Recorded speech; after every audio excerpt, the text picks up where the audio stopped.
So today we're going to dive into some of the most surprising things we've learned since we've been living here in Portugal. And I'm going to let Rob take over and tell you the first thing. Okay. And I'll say that anytime I think that you go to a new country and experience new things, you're going to be surprised. And most of them have been pleasant surprises. The first one that I'll mention is just how many things you can make with cork. Everything you can imagine. A lot of cork in Portugal, and they make everything from wallets to purses to shoes to hats to clothing, belts, fans. Yeah.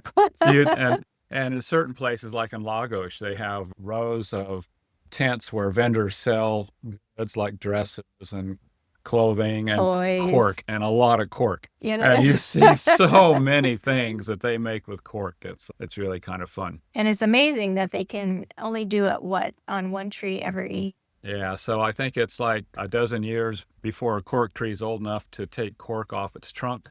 And then I think it's like every 7 years or so after that, they can do it. You can drive down the road or freeway or country roads and see so many of these cork oak trees with the trunks skinned of their cork, and you see it different stages of growing back. It's kind of fun. We may not have totally all the information correct in our heads, but we sure will try. Mm-hmm. I would say the other thing is how much the climate changes across the country in about the same size of the state of Indiana. Feels like a bigger country than that. When you drive around, you just experience different areas, but it's almost more like California. The southern part of Portugal is kind of like San Diego climate with a kind of a drier desert coastal climate. And then in the north, around Porto and farther north, it's more like San Francisco's weather. And Seattle, cool and pine trees everywhere. Yeah, and wetter. But all of them are just really fascinating areas of the country. We even have some pine trees just here when we drive up from the beach from Sesimbra, so that's pretty cool as well. That's a change for us. I haven't seen a pine tree since high school when I lived in a town that had pine trees. Another one is that every town seems to have its own festivals, its own pastries and their own breads. And it's over hundreds of years of doing things your own way and developing your own cultures and your own things to celebrate. But it's kind of fun to see all the different little festivals that different towns have when you visit them. Yeah, and this week, and it's still going, we have a very large one, which is Liberty Day. And that actually, where we're living, it's a 4-day celebration. The fishermen come together. We saw a big sailboat caravan this morning. Yeah, fireworks and bomb sounds. You just never know what you're quite going to get. Then it's about how restaurants locally source their food. And in many, many restaurants in Portugal delivered through the front door.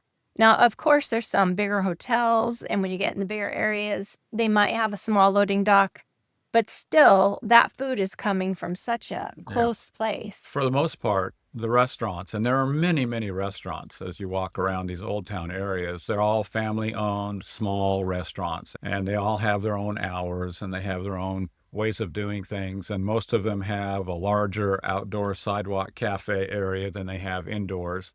And they seem to take all of their food. It's all fresh. It all seems to come from about a 50-mile radius or less. And as you said, you see it every day. They wheel it in a handcart through the front door, all the different items. They don't have loading docks. Things are not trucked across the country in refrigerated trucks. And it's just a completely different way of living, which appeals to me. I think some of the bigger hotels might ship in a little bit of stuff, but still it's right from where you're at. Mm-hmm. And then also, it's just how fresh it is here without preservatives, artificial coloring. All of you have ever heard one of my videos know that I contribute my health improvement on that. It's just fun to see. Another one is how storks seem to build their giant nests on any chimney or power pole that they seem to want. This is only in certain parts of the country. You see different groups of storks, but these storks are very large, kind of gangly. but really kind of cool to watch birds that fly around, and you see them flying by with big sticks in their mouth A while whole they're fish one building time I their saw. nests. Yeah. But these nests are giant. They look like they're 6 or 8 feet across, and they have a whole family of these big birds in their nests at times. It's really kind of fun to watch. The first time we ever saw one, we've said this before, the storks were migrating. They're not migrating as much right now because the weather's changing. But we saw them empty, and we thought, what the heck Yeah. lives in there? A pterodactyl? It's really that big. Yeah. I'll let you take this next Yeah. one because So- you're mostly the driver here. I drive more than Crystal does, and one thing that rather startled me at the first few times that it happened is that motorcyclists in Portugal seem to live by a whole different set of rules, and they can go down the center lane, they can drive down the shoulders of the road. So at any time, you're likely to be passed at high speed by a motorcycle zooming by your window with inches to spare. They seem to know what they're doing, but it seems a little scary at You do times. see a few accidents here and there, but not anything like where we came from. So that's good. And then in where we live in Sesimbra, there is so much fish caught here locally and sent to that don't have ports for fishermen. So there are over 140 tons of fish at the last count. Of fish a year that actually comes from Portugal and shared with other communities. It's funny here, we've said it before also, that they will not serve you fish that has not been caught that day.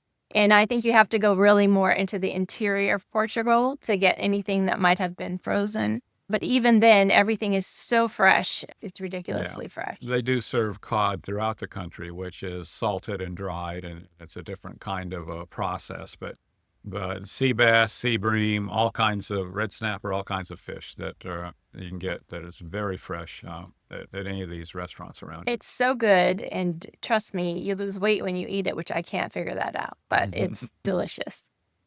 You want to do the next one? I think you like it. Oh, yes, my favorite. Okay, so we are so fortunate right now, due to my asthmatic condition, to live right on a beachfront, which was recommended to us, and it's really helped me a lot. We have been so fortunate to see pods of dolphins, sometimes within many large groups. I have seen a whale and the baby. There are species of whale here, and we see all kinds of things. We looked out this morning and saw what looked like a sailboat gathering, and it was all part of the festival that's going here today around Liberty Day. Yeah. So we read that there's like over 1,000 species of sea creatures and organisms and microorganisms right here off the waters of Portugal. Pretty cool.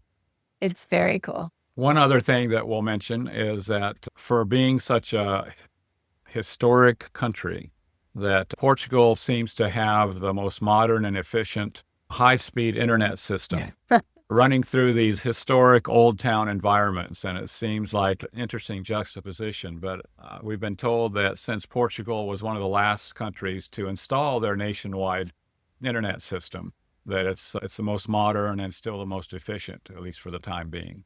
And we found the internet system to be excellent here.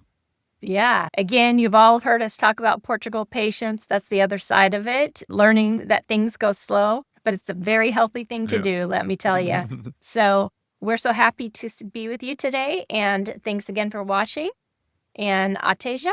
Bye. Ciao.